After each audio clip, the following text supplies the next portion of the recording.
Assalamualaikum warahmatullahi wabarakatuh. Kembali lagi di mata kuliah hubungan industri. Nah, pada pertemuan kali ini kita akan belajar terkait dengan sistem dan model hubungan industrial. Sebelum masuk ke lebih jauh dalam materi ini, kita harus mengetahui bagaimana konsep dasar dari sistem dan model hubungan industrial. Nah, sistem hubungan industrial ini terdiri dari keseluruhan rangkaian ya, hubungan antara karyawan dengan pemberi kerja yang dikelola melalui cara-cara konflik dan kerjasama. Jangan salah ya, teman-teman. Konflik itu biasanya sengaja diciptakan dalam tanda kutip, di tempat kerja supaya bisa lebih mendekatkan karyawan-karyawannya gitu antara manajemen dan juga karyawan. Nanti apabila konflik itu sudah diciptakan, kemudian nanti mereka akan berdiskusi bagaimana cara untuk menyelesaikan konflik tersebut sehingga akan tercipta kerjasama. Nah, sistem hubungan industrial yang baik ini adalah sistem di mana hubungan antara manajemen dan karyawan atau eh, pekerja dengan pemberi kerja dan juga perwakilan mereka di satu sisi dan antara mereka dan negara lain itu lebih harmonis dan kooperatif daripada penuh dengan konflik. Nah, lingkungan kerja yang kondusif seperti ini nanti akan bisa memunculkan produktivitas yang tinggi dan juga pengembangan karyawan sehingga nanti akan bisa menghasilkan loyalitas karyawan dan juga eh, tercipta kepercayaan antar karyawan dan juga manajemen. Nah, ini adalah bentuk dari sistem hubungan industrial. Di sisi ini ada karyawan atau employees, kemudian ada pemberi kerja atau employers, dan juga government atau pemerintah. Kemudian di sisi lain ada employers associations atau asosiasi pemberi kerja. Kemudian ada trade unions. Di situ adalah serikat pekerja dan juga courts and di, tribunals yaitu pengadilan dan juga tribunals. Nah, di mana di masing-masing pihak-pihak yang terlibat dalam hubungan industrial ini memiliki peran masing-masing. Jadi, pihak utama yang terdiri dari employees, employers, dan government itu memiliki peran masing-masing. Jadi, employees atau karyawan itu sendiri itu adalah seorang individu yang bekerja untuk pemberi kerja dan juga menyediakan tenaga kerjanya dengan upah sebagai imbalannya. Kemudian untuk employers atau pemberi kerja itu adalah sebuah entitas, bisa berupa individu ataupun organisasi yang mempekerjakan karyawannya. Kemudian ada pihak utama yang terakhir yaitu government atau pemerintah, yang mana pemerintah ini adalah suatu badan yang mengatur dan mengawasi hubungan industrial melalui peraturan perundang-undangan dan juga kebijakan. Kemudian di sisi lain ada pihak pendukung, tapi dia berpengaruh, seperti employers associations atau asosiasi pemberi kerja, kemudian trade unions atau serikat pekerja, courts and tribunals atau pengadilan dan tribunal. Nah, employers associations ini organisasi yang mewakili kepentingan pemberi kerja dalam negosiasi, lobby dan juga masalah hubungan industrial yang dimungkinkan terjadi lainnya. Nah, kalau serikat pekerja atau trade unions itu adalah organisasi yang mewakili kepentingan pekerja dalam negosiasi kolektif, advokasi, dan perlindungan hak-hak pekerja. Kemudian yang terakhir, courts and tribunals atau pengadilan dan juga tribunal itu adalah sebuah lembaga hukum yang menengahi dan menyelesaikan perselisihan hubungan industrial. Nah, sehingga pihak utama dan pihak pendukung ini, tapi pihak pendukung yang berpengaruh, itu akan menciptakan sebuah industrial relations atau hubungan industrial, yang mana inti dari hubungan industrial ini, seperti yang sudah saya sampaikan di awal, bahwa konsep keseluruhan dari hubungan industrial ini mencakup segala aspek interaksi di tempat kerja. Termasuk di dalamnya ada penetapan upah, jam kerja, dan juga penyelesaian konflik. Nah, sistem ini tujuannya untuk menciptakan kerangka kerja yang adil dan juga efisien untuk mengelola hubungan kerja, menyelesaikan permasalahan, dan mempromosikan kerjasama antara semua pihak yang terlibat antara pihak utama dan juga pihak pendukung. Kemudian yang berikutnya, ini adalah ruang lingkup yang ada di dalam hubungan industri. Ya. Yang pertama adalah ekonomi yang di dalamnya itu ada kondisi pasar tenaga kerja, kemudian tingkat pengangguran, inflasi, pertumbuhan ekonomi, dan daya saing industri. Nah, yang berikutnya adalah teknologi.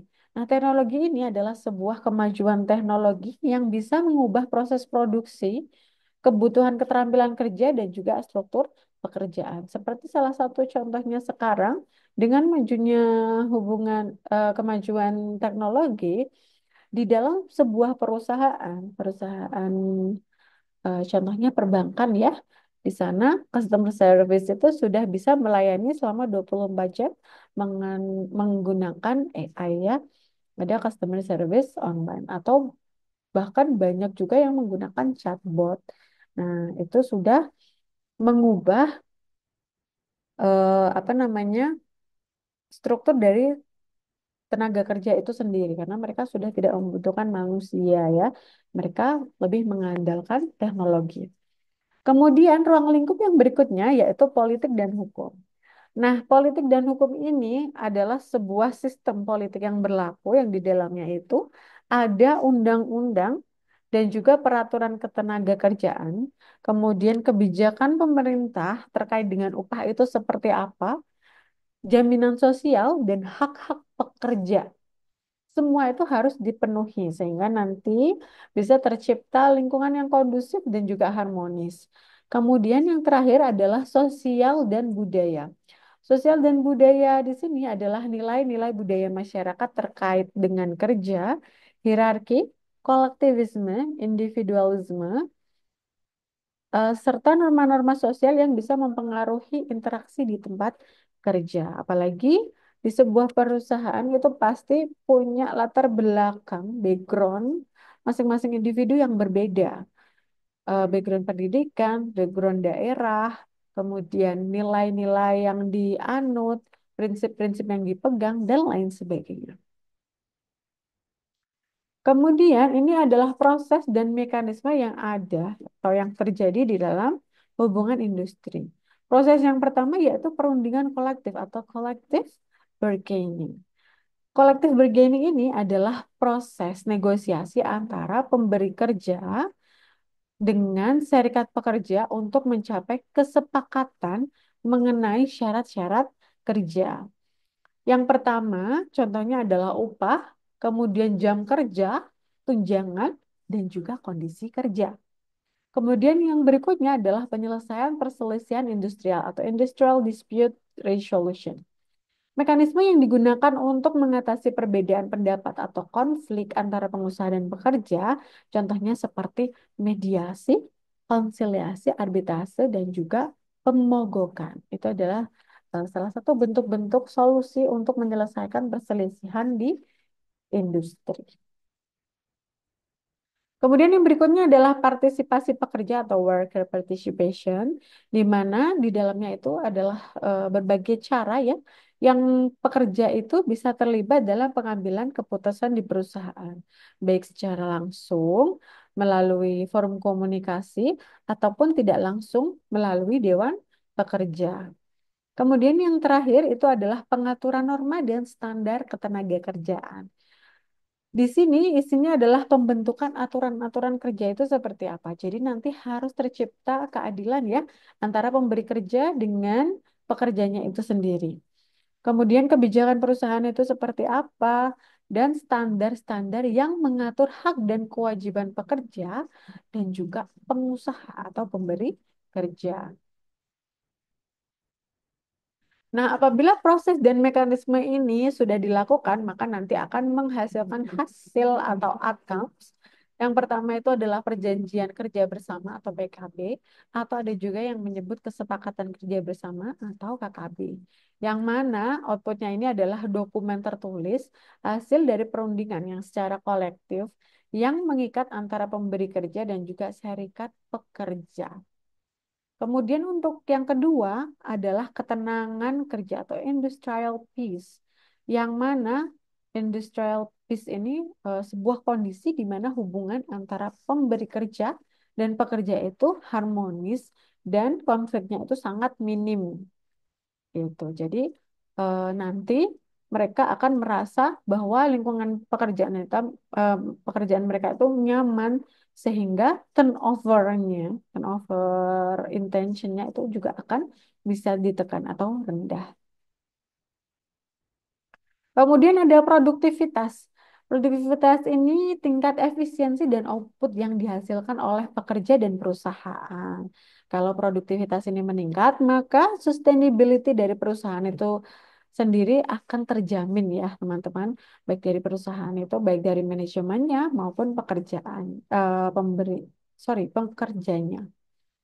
Kemudian yang terakhir adalah kesejahteraan pekerja. Nah, kesejahteraan pekerja ini tingkat pemenuhan kebutuhan material dan non-material pekerja. Contoh materialnya itu bisa berbentuk finansial, yang non-material itu bisa berbentuk seperti pelatihan, pendidikan, dan lain sebagainya.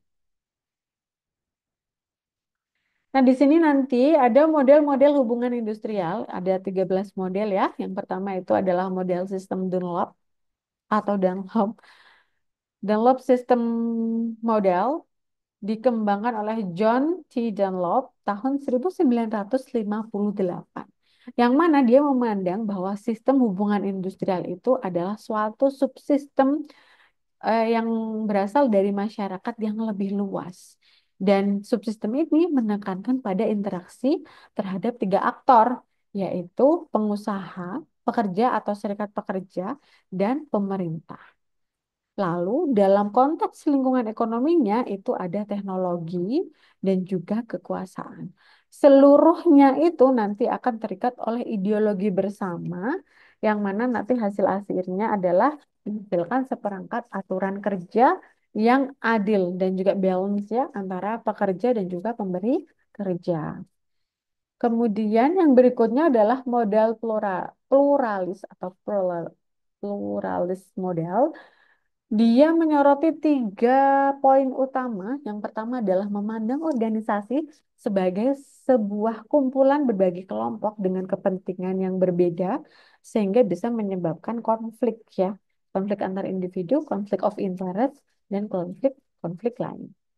Kemudian konflik yang terjadi ini diasumsikan atau dipersepsikan yang terjadi antara manajemen dan pekerja itu adalah suatu hal yang inherent dan harus dikelola melalui suatu mekanisme seperti contohnya perundingan kolektif dan juga penyelesaian sengketa.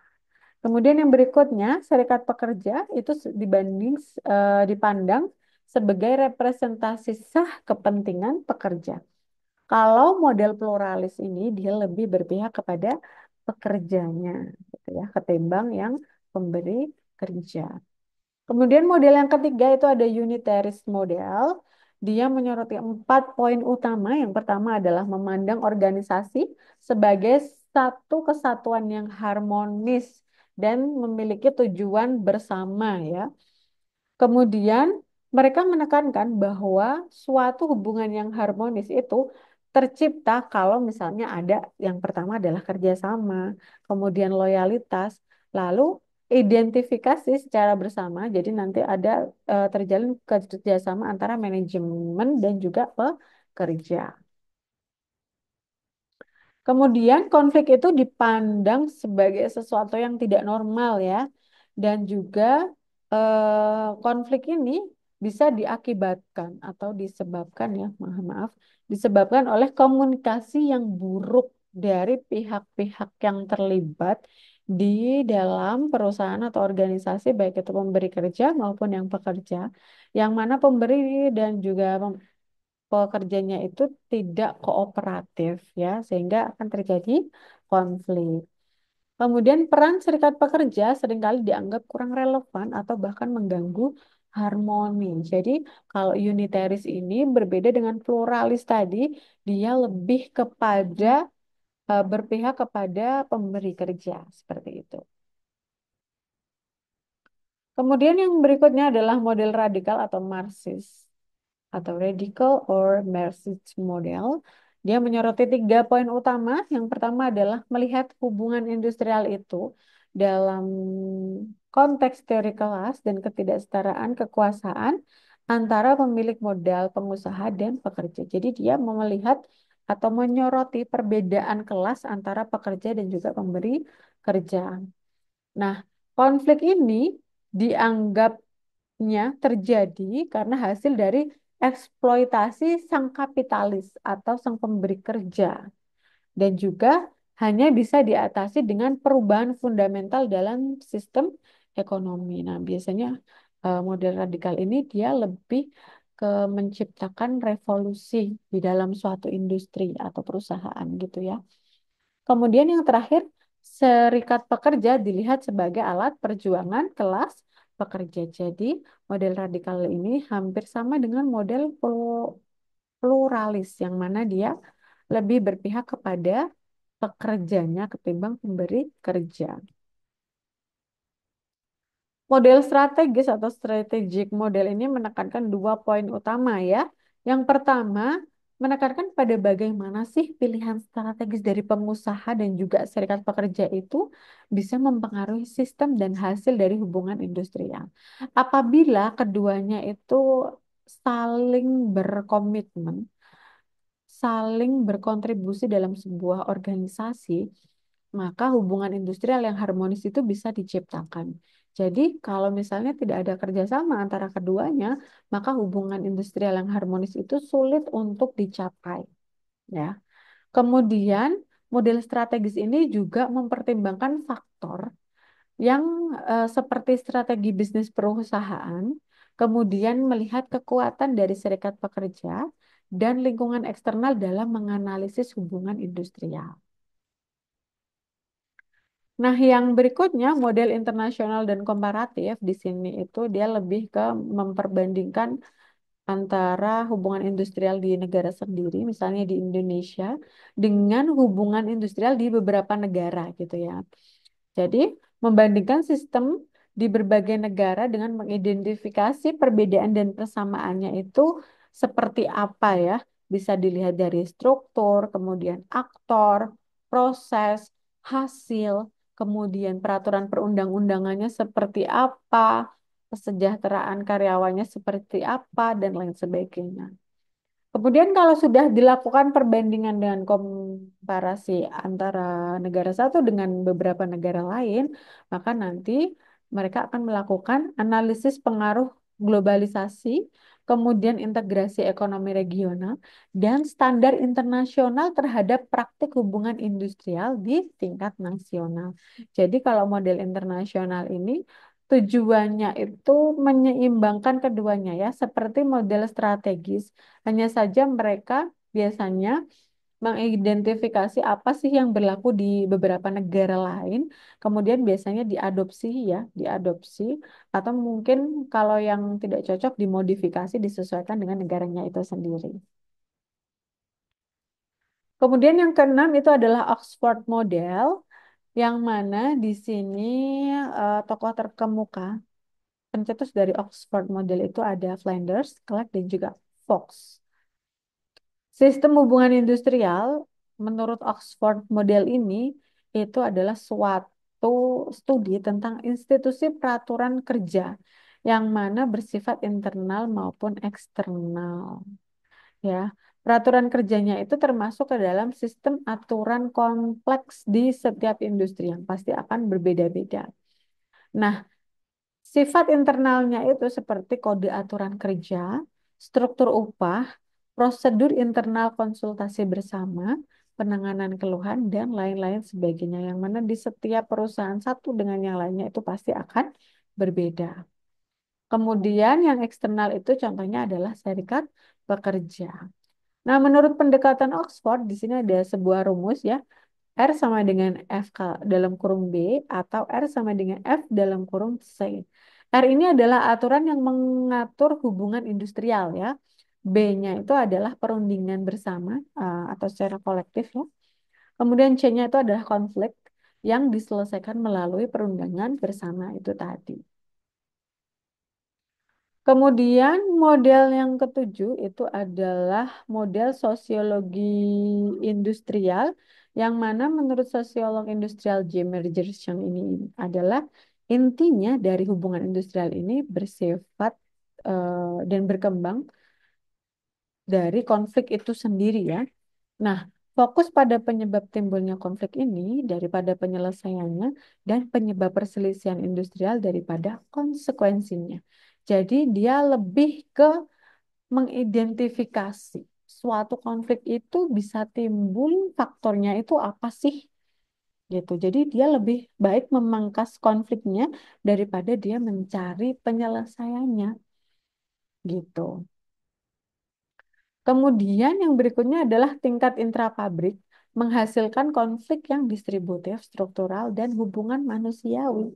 Kemudian resolusi konfliknya itu adalah dengan cara perundingan bersama, analisis struktural sistem sosioteknis, dan juga analisis manajemen manusia.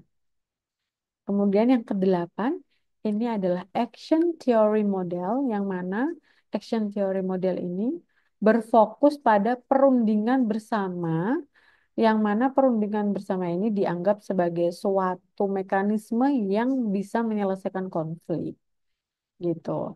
Nah, hubungan antara pelaku utama seperti pemberi kerja, kemudian pekerja, dan juga pemerintah, serta pihak yang mempengaruhi atau pihak pendukung seperti asosiasi pemberi kerja, kemudian serikat pekerja, dan juga pengadilan dan juga tribunal itu merupakan eh, sebuah hubungan yang saling berkait dan juga bisa disebut dengan hubungan koalisi. Kemudian yang berikutnya yang kesembilan adalah human relation approach. Human relation approach ini kontribusi dari ilmuwan sosial, filsuf, dan filantropis seperti contohnya Robert Owen, kemudian F.W. Taylor, Elton Mayo, dan lain-lain masih banyak ya. Nah, fokus pendekatannya itu adalah yang pertama, kebutuhan sosial dan keamanan sang pemberi kerja dan juga pekerja itu bisa mempengaruhi produktivitas. Kemudian, apa namanya, lingkungan fisiknya itu juga akan terpengaruh, tetapi lebih ke kebutuhan sosial dan keamanan yang lebih utama. Kemudian yang kedua adalah kelompok informal di dalam tempat kerja menjalankan kontrol sosial yang kuat. Itu. Kemudian yang ketiga, pendekatan mendorong kelompok kecil untuk mempertahankan kontrol yang cukup besar atas lingkungannya dan membantu dalam proses memperlancar hubungan manajemen tenaga kerja. Jadi mereka itu harus saling bekerja sama, tapi kita kalau human relation approach ini lebih ke pendekatan terhadap individunya sendiri. Jadi di dalam kelompok kecil, jadi mungkin per divisi gitu ya, tidak langsung dalam kelompok besar. Kemudian yang berikutnya di sini adalah Gandhian approach atau pendekatan Gandhian, yang mana prinsip dari Gandhian itu adalah kebenaran tanpa kekerasan dan tanpa kepemilikan gitu. Jadi mereka pernah menyatakan bahwa hak yang tidak mengalir langsung dari tugas yang dilakukan dengan baik tidak layak untuk dimiliki gitu. Hak pekerja bisa dilaksanakan untuk mencapai tujuan yang adil dengan cara damai dan tanpa kekerasan. Nah, Gandhian approach ini menganggap bahwa mogok kerja itu harus menjadi senjata terakhir. Jadi harus diskusi-diskusi terlebih dahulu. Baru kalau misalnya mekanisme-mekanisme atau proses-proses itu tidak terjadi, baru boleh mogok kerja. Nah, mogok kerja itu juga ada syaratnya. Yang pertama adalah penyebab mogok kerja itu harus adil, ya. Kemudian yang kedua, seharusnya tidak ada mogok kerja tanpa keluhan. Kalau misalnya tidak ada permasalahan di perusahaan, seharusnya tidak ada mogok kerja gitu. Yang ketiga, tidak dengan kekerasan ya, karena dasar dari gantian itu adalah kebenaran tanpa kekerasan dan tanpa kepemilikan. Kemudian yang berikutnya adalah non pemogok itu tidak boleh diganggu karena beberapa hal yang terjadi di sebuah perusahaan ya, biasanya kan ada tuh yang provokatornya. Kalau misalnya ada beberapa pekerja yang tidak terprovokasi, dia lebih, oh ya udahlah, saya mau bekerja aja. Nah, itu tidak boleh diganggu ya, tidak boleh dihasut terus-menerus, tidak boleh dipaksa untuk melakukan mogok kerja. Nah, itu adalah prinsip dari Candia. Kemudian ini tadi adalah Marxist approach yang mana dia itu tadi ya membedakan ke beberapa kelas ya, dan beberapa kelas itu pasti ada masing-masing konfliknya dan beberapa kelas itu tidak sama konfliknya. Nah, pendekatan Marxis ini berfokus pada pembagian mendasar antara kepentingan pemberi kerja dan juga tenaga kerja. Nah, dia menyadari dengan penuh bahwa konflik itu ya memang tidak bisa dihindarkan gitu ya, karena ya kelas-kelasnya itu sudah berbeda gitu. Nah, serikat pekerja ini adalah suatu respon alami terhadap eksploitasi oleh pemberi kerja. Jadi ini lebih ke apa namanya, pekerja ya. Dia lebih berpihak kepada pekerja. Kemudian ada psychological approach yang mana psychological approach ini berpendapat bahwa hubungan industri itu berawal dari persepsi manajemen, pekerja dan serikat pekerja gitu. Jadi mereka harus bisa saling melihat antara kekurangan dan juga kelebihannya. Tidak boleh saling menyalahkan gitu ya. Kalau misalnya terjadi persepsi negatif itu nanti akan menimbulkan konflik ya. Nah, konflik itu bisa lebih parah lagi atau bisa diperburuk oleh faktor ekonomi dan juga non-ekonomi. Itu misalnya ketidaksukaan terhadap individu itu nanti akan menjadi tidak profesional di dalam dunia kerja. Itu adalah salah satu bentuk non-ekonomi. Kemudian model yang terakhir itu adalah socio-ethical approach, yang mana hubungan industrial itu sangat bergantung pada etika orang-orang yang terlibat di dalamnya, gitu. Jadi manajemen, baik itu pemberi kerja dan juga pekerja, itu harus menyadari secara penuh tanggung jawab moral mereka. Sehingga kalau mereka nanti menyadari tanggung jawabnya, nanti akan tercipta saling memahami satu dengan yang lain, gitu. Nah, tujuan dari hubungan industrial yang baik itu adalah untuk mencapai pertumbuhan ekonomi melalui produktivitas yang maksimal. Tapi untuk mencapai pemahaman ini harus setara ya antara pekerja, pemberi kerja, dan pemerintah. Ya, mereka harus memahami peran masing-masing dan juga saling bekerja sama satu sama lain untuk mencapai pertumbuhan ekonomi yang pesat tadi. Kemudian, manajemen harus mengembangkan kode etik dan filosofi manajemen untuk hubungan industrial. Nah, filosofi yang sudah terbentuk ini harus tegas, adil, dan juga manusiawi, serta nanti sesuai ya dengan peraturan perundang-undangan yang berlaku di suatu negara itu. Kemudian di sini ada perspektif hubungan industri, ada tiga perspektif. Yang pertama adalah perspektif unitaris, yang mana di sini melihat organisasi itu sebagai entitas tunggal dengan struktur otoritas dan juga loyalitasnya itu adalah tunggal. Nah, hak untuk manajemen itu dipandang sebagai suatu hak yang sah dan juga rasional. Tidak ada konflik antara pemberi kerja dan juga karyawan karena keduanya saling berbagi, keduanya saling membutuhkan, keduanya memiliki tujuan yang sama, yaitu produksi dan juga keuntungan gitu. Kemudian kalau unitaris ini, kalau misalnya adanya konflik itu merupakan suatu kesalahan dari karyawannya ya. Kemudian serikat pekerja memiliki efek yang negatif pada hak prerogatif manajemen. Kenapa? Karena serikat pekerja mau tidak mau nanti akan ikut campur ya dalam pengambilan keputusan manajemen. Jadi nanti akan berpengaruh pada hak prerogatif manajemen. Kemudian di sini adalah perspektif pluralis. Tadi hampir sama ya, seperti model yang pluralis itu. Mereka itu organisasi itu sebagai suatu komposisi individu yang punya latar belakang yang berbeda. Nah, mereka itu sama-sama bergantung ya, bergantung pada kelangsungan hidup ekonomi, sehingga ketergantungan ini membuat konflik itu terbatas. Seperti contohnya kayak bekerja overtime gitu ya. Nah, ini memang job desk saya, tapi saya tidak bisa menyelesaikan dengan tepat waktu sehingga saya harus lembur. Nah, itu contohnya suatu kesadaran ya. Dia juga tergantung pada kelangsungan hidup ekonomi sehingga nanti bekerja secara overtime itu juga tidak akan mempengaruhi ya.